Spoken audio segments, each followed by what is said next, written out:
स्वागत है आप सभी का एक बार फिर आपके अपने यूट्यूब चैनल जीके सर कोठार में। और आज हम कक्षा 10 फिजिक्स के पहले चैप्टर को प्रकाश के परावर्तन तथा अपवर्तन में गोलीय दर्पण से संबंधित सभी परिभाषाओं को एक ही चित्र के माध्यम से समझने वाले हैं। एंड गोलीय दर्पण द्वारा जो प्रतिबिंब बनाने के नियम है उसके बारे में भी चर्चा करने वाले हैं। इससे पहले हमने गोलीय दर्पण एंड गोलीय दर्पण के प्रकार के बारे में जान लिया था। एंड आज हम गोलीय दर्पण से संबंधित सभी परिभाषाओं के बारे में जानते हैं। तो सबसे पहले हम इस चित्र को समझते हैं। इस चित्र के बारे में अगर हम बात करें तो ये चित्र कहाँ से है, तो ये बता दें हम, ये किसी कांच, ये हमारे पास कोई कांच का खोखला गोला है। तो ये इस खोखले का कटा हुआ एक भाग है। ये यदि हम इसे बीच से विभक्त कर दें यानी बीच से काट दें तो ये दो भागों में विभक्त हो जाता है।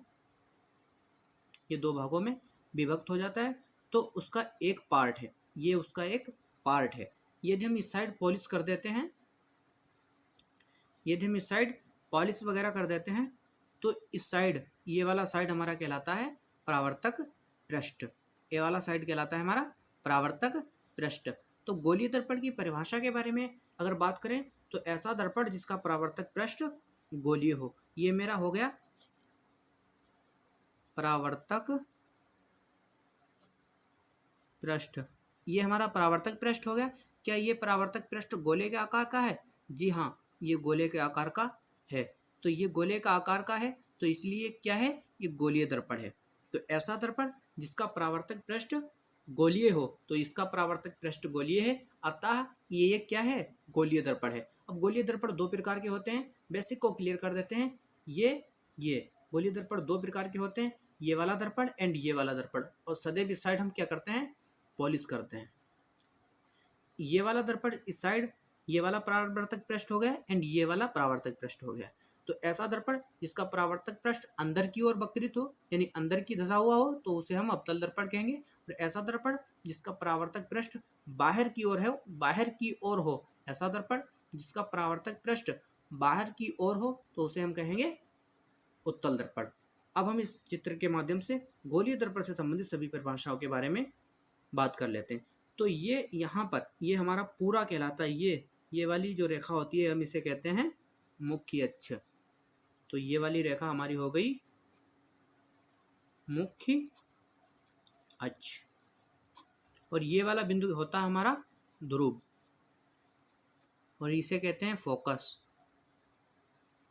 और इसे कहते हैं वक्रता केंद्र, वक्रता केंद्र। अब हमारी सबसे पहली परिभाषा होती है फोकस। तो फोकस क्या होता है इस चित्र पर समझते हैं। देखो ये हमारा हो गया, ये रेखा हमारी हो गई मुख्य अक्ष।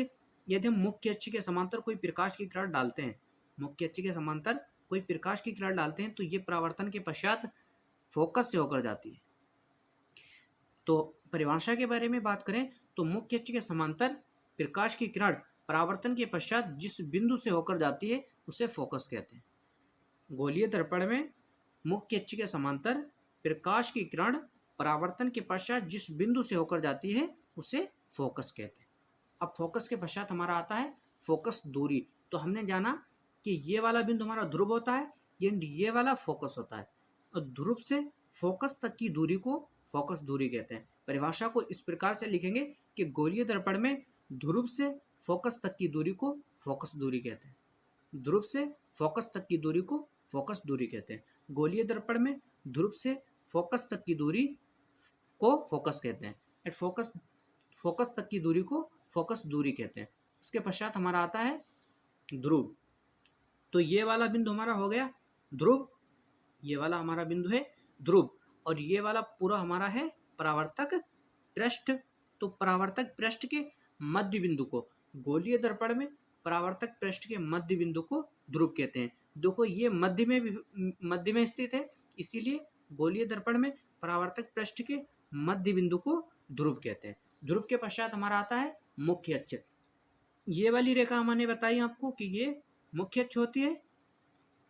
तो इसकी परिभाषा कुछ इस प्रकार बनाएंगे कि वक्रता केंद्र तथा फोकस से होकर ध्रुव पर मिलाने वाली रेखा क्या कहलाती है, मुख्य अक्ष कहलाती है।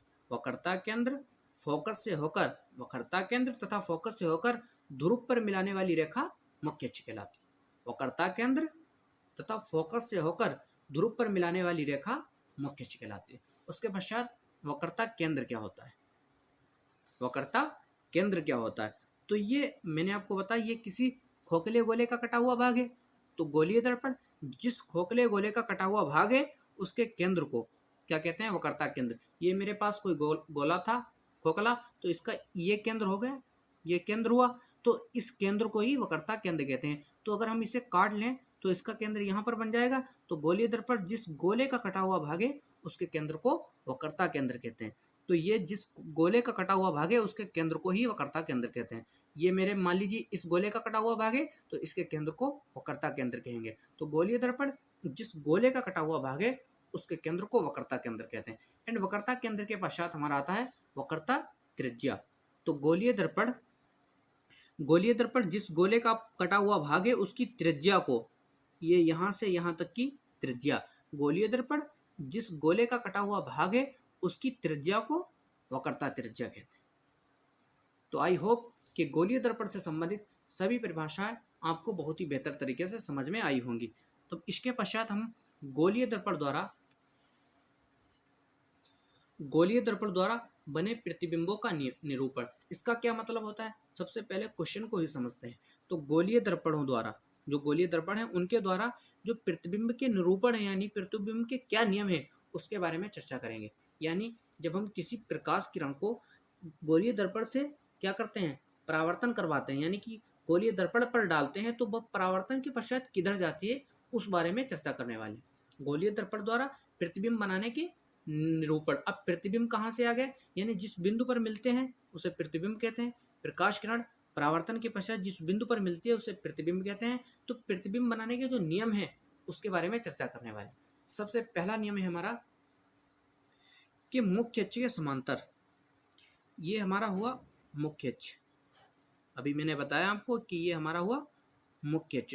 तो मुख्य अक्ष के समांतर प्रकाश की किरण परावर्तन के पश्चात फोकस से होकर जाएगी। ये हमारा पहला रूल है। मैंने जाना था, अभी बताया था कि मुख्य अक्ष के समांतर प्रकाश की किरण परावर्तन के पश्चात फोकस से होकर गुजरती है। मुख्य अक्ष के समांतर प्रकाश की किरण परावर्तन के पश्चात फोकस से होकर जाती है। ये मेरा पहला रूल है। एंड दूसरे, ये हमारा है कौन सा दर्पण है जिसका परावर्तक पृष्ठ अंदर की ओर, तो ये अवतल दर्पण है। तो अवतल दर्पण में हम कहेंगे कि मुख्य अक्ष के समांतर प्रकाश की किरण परावर्तन के पश्चात फोकस से होकर जाएगी। अब उत्तल दर्पण में मुख्य अक्ष के समांतर, ये हमारा हो गया मुख्य अक्ष, ये हमारा हो गया मुख्य अक्ष। मुख्य अक्ष के समांतर प्रकाश की किरण, अब यहाँ से प्रकाश की किरण आई, ये पार तो कर नहीं पाएगी क्योंकि इस साइड पोलिस है। तो मुख्य अक्ष के समांतर प्रकाश की किरण परावर्तन होगा। परावर्तन के पश्चात, और परावर्तन किसे कहते हैं? किसी चिकने तल से प्रकाश की किरण टकराती है तो वापस उसी माध्यम में लौट जाती है। तो प्रकाश की किरण परावर्तन के पश्चात मुख्य अक्ष के समांतर प्रकाश की किरण परावर्तन के पश्चात क्या करती है? फोकस की ओर आती हुई प्रतीत होगी। ये आएगी नहीं बल्कि एक कल्पना करेंगे कि ये फोकस की ओर आएगी। तो मुख्य अक्ष के समांतर प्रकाश की किरण परावर्तन के पश्चात फोकस की ओर जाती हुई प्रतीत होती है। ये हालांकि ये इधर जाती है बट यहाँ पर हम कल्पना करते हैं कि ये साइड आती हुई है, तो इसीलिए कहते हैं कि मुख्य अक्ष के समांतर प्रकाश की किरण परावर्तन के पश्चात फोकस की ओर आती हुई प्रतीत होगी। एंड दूसरे नियम को भी इसी चित्र में समझते हैं। तो अवतल दर्पण में दूसरा नियम कहता है कि फोकस से होकर जाने वाली प्रकाश की किरण, ये ठीक इसका उल्टा है। फोकस से होकर जाने वाली प्रकाश की किरण परावर्तन के पश्चात क्या करेगी? मुख्य अक्ष के समांतर हो जाएगी। फोकस से होकर जाने वाली प्रकाश की किरण परावर्तन के पश्चात मुख्य अक्ष के समांतर हो जाएगी। ये इसका दूसरा रूल है, इसे भी आप समझ लें। फोकस से होकर जाने वाली प्रकाश की किरण परावर्तन के पश्चात मुख्य अक्ष के समांतर हो जाएगी। अब मुख्य अक्ष के समांतर प्रकाश की किरण परावर्तन के पश्चात फोकस से होकर जाती है, बट फोकस से होकर जाने वाली प्रकाश की किरण परावर्तन के पश्चात मुख्य अक्ष के समांतर हो जाएगी। ठीक उसी प्रकार फोकस की ओर आने वाली प्रकाश की किरण, देखो ये फोकस की ओर आती है, फोकस की ओर आने वाली प्रकाश की किरण परावर्तन के पश्चात क्या हो जाएगी? मुख्य अक्ष के समांतर हो जाएगी। ये दूसरा रूल हो गया। एंड तीसरे रूल को समझते हैं। तीसरा रूल कहता है हमारा कि देखो केंद्र है। अब मान लीजिए मैंने यहाँ से केंद्र से कोई प्रकाश की किरण डाली, तब क्या होगा? जब हम केंद्र से प्रकाश की किरण डालते हैं तो ये परावर्तन के पश्चात उसी रास्ते पर यानी उसी मार्ग पर वापस लौटती है। तो कहेंगे कि केंद्र से होकर प्रकाश की किरण परावर्तन के पश्चात वापस लौट आती है। केंद्र से होकर जाने वाली प्रकाश की किरण परावर्तन के पश्चात वापस लौट आती है। यह इसका अवतल दर्पण का तीसरा रूल है। एंड उत्तल दर्पण में देखो, केंद्र की ओर प्रकाश की किरण केंद्र की ओर यानी प्रकाश की किरण यानी केंद्र की ओर आने वाली प्रकाश की किरण, अब ये केंद्र की ओर आ रही है, देखो अब इसे पार तो कर नहीं पाएगी क्योंकि यहाँ पर पोलिस है। तो केंद्र की ओर आने वाली प्रकाश की किरण परावर्तन के पश्चात वापस लौट जाती है। ये केंद्र की ओर इधर से आ रही प्रकाश की किरण एंड परावर्तन होगा एंड वापस से लौट जाएगी। ये इसका तीसरा रूल है। हमने प्रकाश से संबंधित सभी परिभाषाओं के बारे में नॉलेज ली एंड गोलीय दर्पण द्वारा प्रतिबिंब बनाने के नियम के बारे में भी चर्चा कर लिया। अब हम फिर मिलते हैं अगली वीडियो में। यदि हमको वीडियो अच्छी लगे तो प्लीज़ चैनल को सब्सक्राइब कर लें एंड वीडियो को लाइक कर दें, सो डेट मेरा कुछ हौसला अफजाई हो। एंड फिर मिलते हैं अगली वीडियो में। सो जय हिंद, जय भारत।